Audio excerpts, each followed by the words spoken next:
Hey everybody, we're back. It is actually today's Friday, the 27th. Sorry for not coming to you on Thursday as we usually do, but the circumstances were that I was out of town. But we've got a pretty exciting show today. He's Kevin Tedonio, and he just got done with Ironman Lake Tahoe late last week on Sunday. So he's going to be talking about that quite a bit, and we're going to focus on that. We're going to focus on Kona. And yeah, I mean, that's about it. We've got a pretty tight show. We're trying to keep it to 30 minutes, Kevin. So let's see how good of a job we do with that. Anyway, how you doing, Kevin? Andreas, I'm doing awesome, man. Welcome back from Malta. My legs, I'm actually glad we didn't do this Wednesday or Thursday because, you know, while my legs seem to recover pretty quickly from an Ironman, I've just been going through like this mental fog for like all week where, you know, I've spent, I think, Monday and Tuesday just staring out the window. Just, I felt like I just got, you know, come out of war or something like that. Ironman Tahoe was an absolutely brutal race for anyone that raced it or was spectating or watching online. They know it was clearly an epic day. Epic gets tossed around a lot, but I can't think of any race I've ever done, particularly triathlon or Ironman, that was ever held in such conditions. Andreas, the day before the race, had they held the race on Saturday versus Sunday, I don't think they would have had the race because they had 30, 35-mile-an-hour winds. There were 3-4-foot waves out on Lake Tahoe. Then later in the day, it started to rain. The rain turned to snow. The snow levels actually came down to just shy of lake level at Tahoe. And when the sun came up on race morning, all the racers and spectators were just treated to a really cool treat where we had fog in the valley, snow covering the high mountains, and I thought for sure they were going to cancel the swim start. The water temperatures had been falling for about the 48 hours previous to the race, and you know, being a stronger biker and runner, canceled swim or shortened swim would actually be to my benefit. Although I prepared to race a triathlon, of course, but you know, in my mind, I'm not going to care too much if they canceled the swim. But I was actually surprised that they had the swim, and you know, it was just brutal. The swim was actually the warmest part of the day, just because the water temperature was about 63 degrees, and the water was just so clear. Just an amazing way to start the day, just with the weather. So it was very cool. Yeah, you know, the day before, as you mentioned, had quite the weather. The weather with you mentioned the wind, the white caps, and some snow. Maybe it was the weather gods just preparing you and telling you this is how bad it could have been. Just be glad tomorrow is just going to be sunny and beautiful, albeit a little bit cold, but be glad that it's not like today. And going back to what you said about the swim and the fact that you thought that they may cancel it, you know, I was in Malta, and I did check to make sure that they had the swim, or whether they had it or they didn't have it. And I was glad. I know you know, most people were kind of iffy about it, but I'm glad that Lake Tahoe, the race promoter, stuck to his guns and just made it a real epic day for racing. Yeah, I think oftentimes a lot of racers are a little bit shy about, you know, if there's a chance of any risk to the athletes, they tend to err on the side of safety. And I think, you know, there's a precedent. At least I look at other races as precedents to you know, race conditions that I expect to have. So when I look at St. Pölten in Austria, where they canceled the race over a 5-degree air temperature, which is in Fahrenheit, that's what, like 40, 45 degrees. And when we started the race, it was about 35 degrees in Tahoe and about 28 degrees in Truckee. So we actually rode into colder weather as the race went on. So I think they rolled the dice, Andreas, to be honest. Had I been the race director, I would have delayed the start. It was below freezing at multiple points on the course on the bike, and there was a little bit of frost on the side of the road. And I just think they rolled the dice. They got lucky. You know, no one got seriously hurt or died that I know of. But I did see ambulances out there. I know some people crashed. I know a lot of people's hands were frozen. My hands were frozen. And some of the descending on the course is extremely technical, extremely high speed. And when your hands or your fingers are frozen and you're trying to, you know, articulate small little brakes on a TT bike, it's already hard to handle on wet roads with bridges that are, you know, covered with moisture. It was a little bit sketchy, and I applaud the race director for kind of rolling the dice. I don't think that happens enough, but I think he's probably knock on wood, he's probably just grateful that nothing bad happened because it could have gone the other way. Well, I agree with you to a certain extent, but people can prepare for I think the swim is probably the biggest of the concerns for a race director. I think the cold water temperature was 63 degrees is not that bad, actually. I've swam in 60-degree weather, and it feels cold, but I think you warm up eventually. I think the fact that the air temperature was so cold outside of it meant that they just had to be diligent about telling people that they had to be prepared for it, and I think that's the only concern. I think if people were cold and couldn't move their hands or couldn't feel their feet, yes, that's partly because it's cold, but I think they also should have prepared a little bit better. Yeah, absolutely. This was a race that absolutely required a full change in T1. I know there were people that went out with their wet tri-suits, and that's all they wore onto the bike. And I know for a fact that none of them finished the race. This race had probably one of the higher DNFs. I think the second highest DNF percentage in triathlon history as far as WTC goes. But if you look at the number of athletes, 2,650 athletes actually signed up to start the race.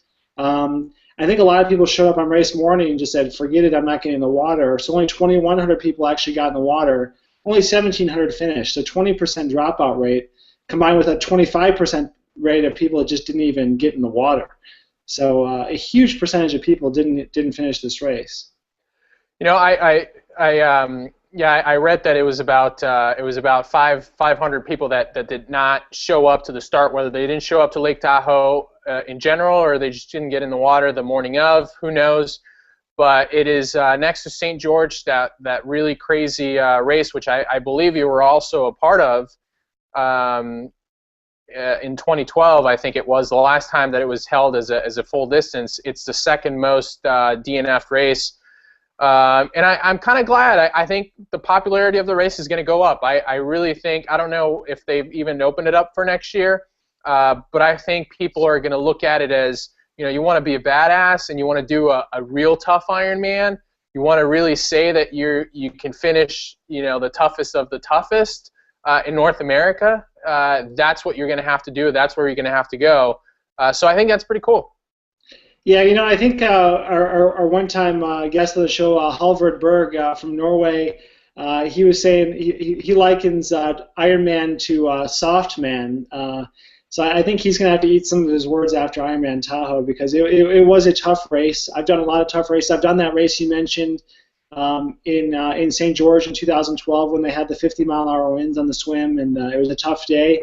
Didn't compare to Lake Tahoe Ironman 13, and doesn't compare to Ironman Wisconsin, doesn't compare to Coeur d'Alene, Lake Placid, any of those so-called tough races, Lanzarote, what have you. This is the toughest race in the circuit, and it's nice to kind of look to that race that this is the toughest race on the circuit.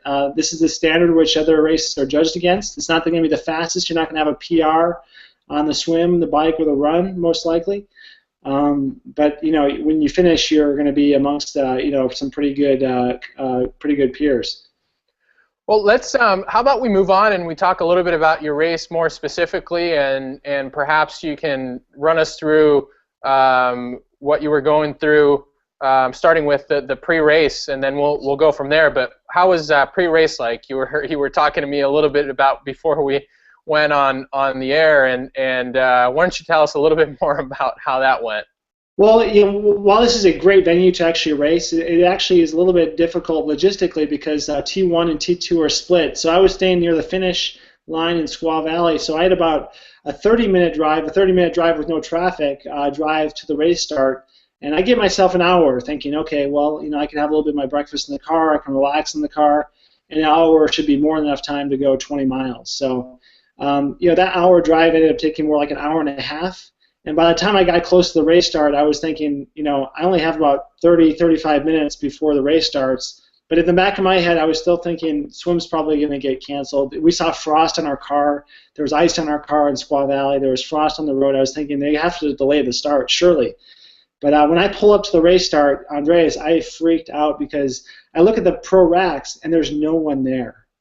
Just bikes. All the bikes look ready to go. And on the loudspeaker, I hear Mike Riley's voice saying, "We're going to let our pros into the water now to warm up." And I'm just getting to the race start. So I still need to get out my run special needs bags, my bike special needs bags all together. It was dark. It's race morning. It's crazy, and I need to pump up my tires. Fortunately, I had a couple of volunteers that helped me out. I needed the help because I just didn't get there fast enough, and it was very stressful. But once I got my wetsuit on, I was like hurdling fences to get to the race start, and I got to the start, just in time to get my feet a little bit wet and warm up because the sand was actually frozen solid. It was actually much warmer to stand in the water than in the frozen sand because of that contact just directly on your skin. Your feet just went numb. So I was happy almost that I only had 90 seconds to stand around versus some people were there for 10, 15, 20 minutes. People had garbage bags on their feet. People were wearing socks, and I kind of envied those people. But fortunately, the race started, and we were instantly off. The first 100 meters or so, you could actually dolphin dive in the water, so that was kind of cool.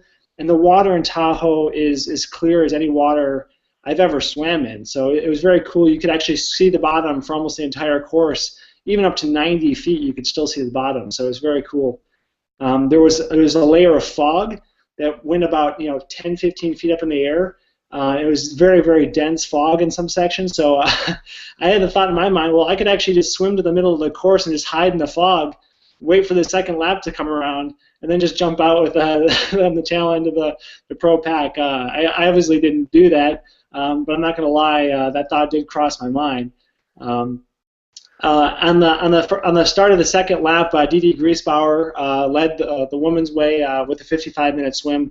I jumped on her feet for about 100 meters, and she had a stand-up paddleboarder with her that I was sighting off of. And about halfway through that second lap, I actually got her paddleboarder and another paddleboarder confused, and I swam about 150 meters off course, following somebody that was in the middle of the course. So it was actually a very difficult course to navigate, even though it's a simple course. There was just a lot of commotion in the water. We were swimming through age groupers. They were pulling age groupers out of the water on jet skis, going right through the field with people on their sleds.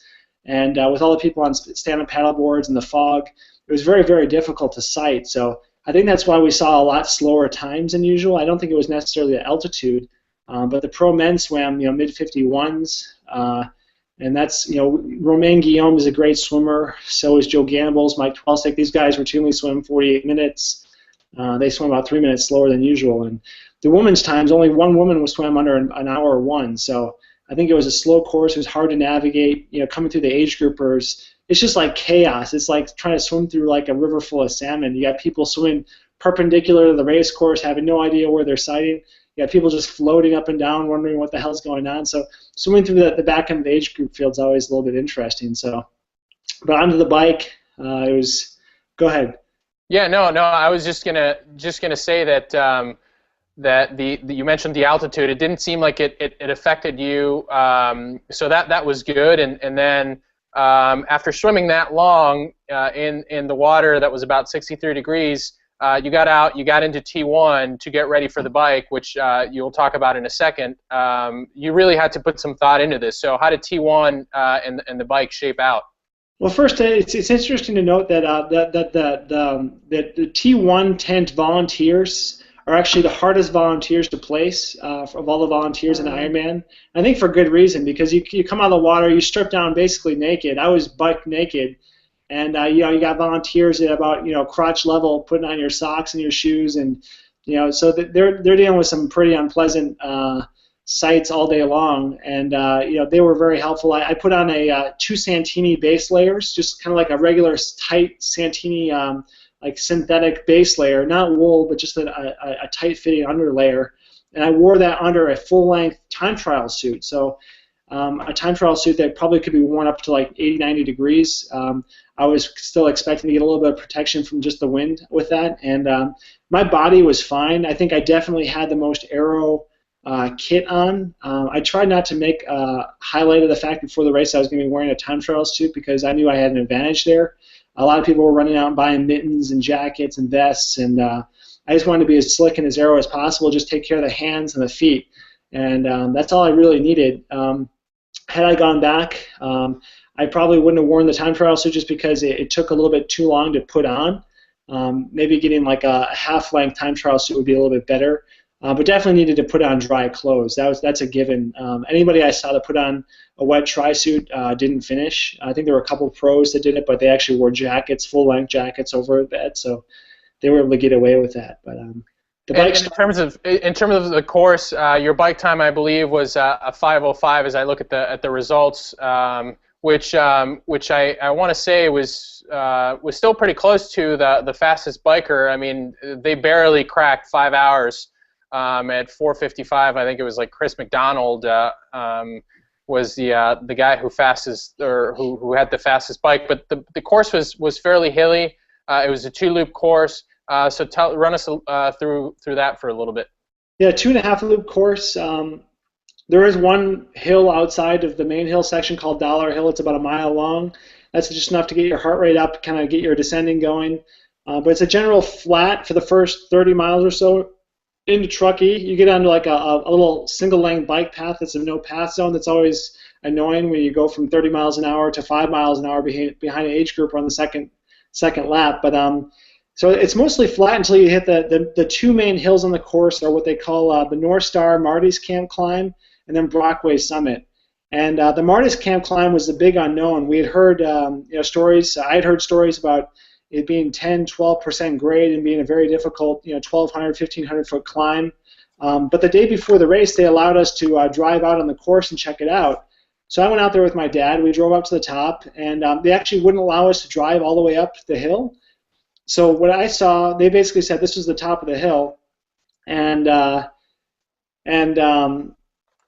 so we get to the top there, and on the race day we find out that the hill actually went up like another 800 feet over that.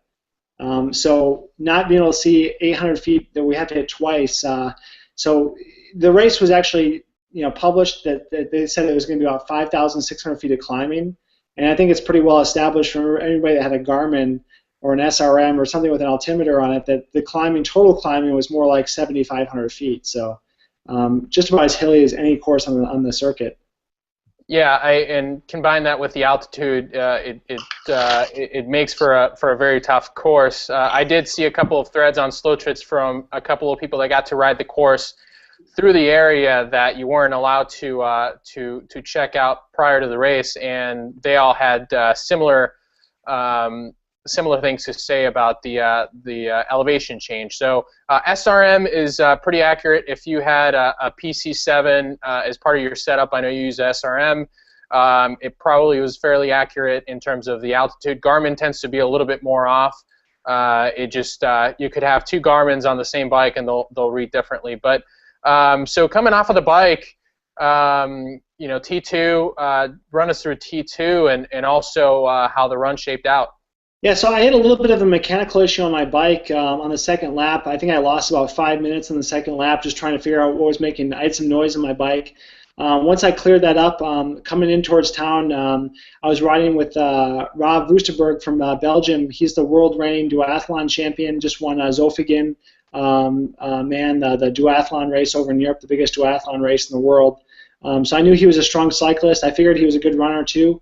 And as we came into T2, we caught Matt Russell, who was riding with AJ Bacco. So 4 guys coming into T2 together. I was sitting behind AJ and Matt, and then I realized, you know what, I got to pass these guys. I don't want them getting into the tent before me. So I was able to get a jump on them into T2, and I had a plan that I was going to put on my regular Santini-sponsored tri-kit. But as I came into T2, these guys all come in together with me. My socks are soaking wet. I was going to do a full change. Well, I got my suit ripped off, my time trial suit. I threw on my Santini bottoms with my sponsors on it. And then I actually left just my Santini base layer on because it would have taken me another 30 seconds to put the other top on. I didn't change my socks even though they were soaking wet because I wanted to be the first person of us 4 out of the tent. I wanted to kind of have some control over the situation and get 20, 30 seconds on them, and that's exactly what I did. I had some stomach issues coming out of T2. Had to hit the porta potty not once, not twice, not 3 times, but 4 times in the first 10 miles. So it was no surprise to me when I started to hear footsteps behind me, and I just refused to look back, And Matt Russell in his famous, American flag shorts kind of pulls up alongside me. And at that point, I figured, okay, Matt, he's a good runner. He's had, the fastest run splits at Kona. He's a good runner. He's gonna beat me. But if he's gonna beat me, I'm gonna damn sure make sure we run our way up all the way up to 7th place, because if I finish 7th and he finishes 8th, or he finishes 7th, I finish 8th, at least we both finish in the money, because they paid out the top 10. So we caught Matt Lieto at about mile 10. We hit a little bit of a downhill section. I tried to pick up the pace, and when I did, I actually put a little bit of a gap into Matt and was able to increase that gap going into the second lap. I kept getting faster and faster on the run, and I've never been able to do that before, and I attributed that a lot to a couple things. First, I actually ran in racing. I didn't run in racing flats. I ran in just training shoes, lightweight trainers. I was going to run in my Saucony Fast Twitch or a pair of Newton racers, but I decided there was a little bit too much downhill on the course. I went with some Saucony Cortana 3s, which are still pretty light. They're about 10 ounces for size 9. Mine are a little bit more than that, but that actually saved my legs. They're like twice that. What do you mean a little bit bigger than that? They're like twice the size of the size 9. All right, so my shoes weigh a lot because I have size 48 European. But that actually helps so much, having that little bit extra heel on the downhills, because there was actually a downhill section when I started to close in on 7th and 6th and 5th place. I still had to make up a couple minutes, and I actually ran my high school cross-country PR for the 5K was 16 minutes 40 seconds, and I actually ran that split between 30 and 35K. So it was a little bit of a downhill section, but I was really able to push hard, catch Boris Stein, and then coming in towards the finish, my sister and family were yelling that Romain Guillaume was only a minute up on me, and I ran the last downhill section. I was running downhill extremely well. I was very fresh, and I ran as downhill as fast as I could. Matt Russell was yelling at me that Romain could be caught. So I caught Romain just on the last uphill section towards the finish with about 2 miles to go. And I know Romain Guillaume, wanted to finish in the top 5 just like anybody would. So he put up a little bit of fight, and I was able to drop him. And coming into Squaw Valley is really one of the coolest finishes for an Ironman, because you finish and you're in this steep valley with mountain peaks. There's snow up high. Almost feels like you're in a European ski village. That's kind of how they have it set up. And it was really, when I saw how Joe Gambles looked, and Chris McDonald and Mikey Twelsick, and they had just finished, and I just finished, I was really, really happy to kind of be in that league. And I saw how much they put into the race and how much they hurt, and just to be right there with them actually felt really, really good.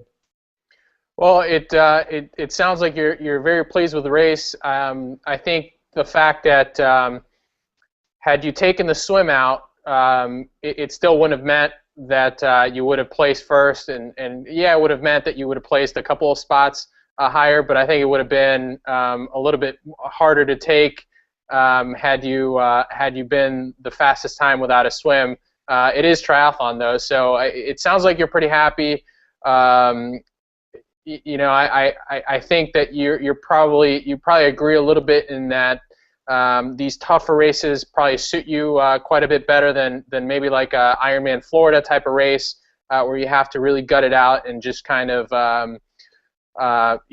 see what you're made of. But congrats. Your time, like I said earlier, pretty cool. 090909, easy to remember. Who knows? Maybe 9's your lucky number. Yeah. But I think we only have a couple of minutes left. I don't want to rush through Kona. Obviously, there's a lot to talk about. I think next week we're probably going to spend quite a bit of time. Obviously, the whole show on that. Lava Magazine. If you don't get it, go buy it, just because they've handicapped the race. Even though they've got a few names on there that are not going to be racing, it's still pretty interesting. But we'll be talking about that. Also, if you are going to Kona, we've not really talked about this, but we've partnered with Slick Lube, a pretty cool lube company, slicklube.com. You can check out their website. We're going to be giving away some This Week in Triathlon water bottles, some Purist water bottles with our logo and their logo. I'm pretty excited about that. You've seen the mock-up. As soon as we get them, we'll put a picture up on Facebook. But if you're going to Kona, we're going to be giving away some of those for people that like our Facebook page and come find us. So very excited about that. You can always check out our Facebook page at facebook.com/thisweekendtriathlon. Yeah, I mean, I'm pretty excited about the next few weeks. How about you, Kevin? I am absolutely. This is going to be kind of the crescendo that we've been building towards all year, and I know a lot of Twitter accounts, a lot of Facebook accounts have been silent with people kind of entering their peaks and their tapers now, and you got people on their way to Hawaii, and it seems like a lot of the favorites, a lot of the competitors in the pro fields are all just kind of hunkered down in their final preparation. So it's going to be very exciting for you and I to be out there commentating live on the Big Island. Going to be nice to be on kind of the other side of the ropes, as you will, covering this race, getting some interviews, giving away some awesome specialized Purist bottles, not the regular crappy water bottles you see given out, but the good ones. So it's going to be exciting to be. This is really this is the heartbeat of triathlon on the Big Island these couple weeks. So it's going to be pretty neat to be out there. Yes, and I think you've only been to Kona for the race that you participated in, so it will be a little bit different of an experience. You'll probably get to enjoy it in a completely different way. I mean, not that your time there wasn't enjoyable, but you'll get to soak it in a little bit more, I'm assuming, since you won't have the race to preoccupy yourself with. And we're hoping to get a lot of content, and I don't know if we'll be out on the course. I certainly hope so. I don't know what the setup is like, but I definitely want to do as much as possible while we're there, and put it on our Facebook page and let people see what we saw. Yeah, it's going to be a good one. So tune in, and looking forward to streaming live as much as we can on race weekend, posting as much content as we can. So tune in. Yes, and if you're not much of a Facebook person, you can always reach us by email, and a couple of people have done that, and we appreciate it. thisweekendtry@gmail.com. That's another good way of getting in touch with us, but Facebook is the best. And depending on how many water bottles we have left, if you really want one, you better go to Kona, but who knows, maybe we'll have a few to give away beyond that. But Kevin, we're pretty much out of time. Thanks again for the race report, and congratulations on your race. And how about we do it on a regular Thursday next week? Sounds good to me, man. All right. Well, everybody, take care. Thanks for joining us. See you next week.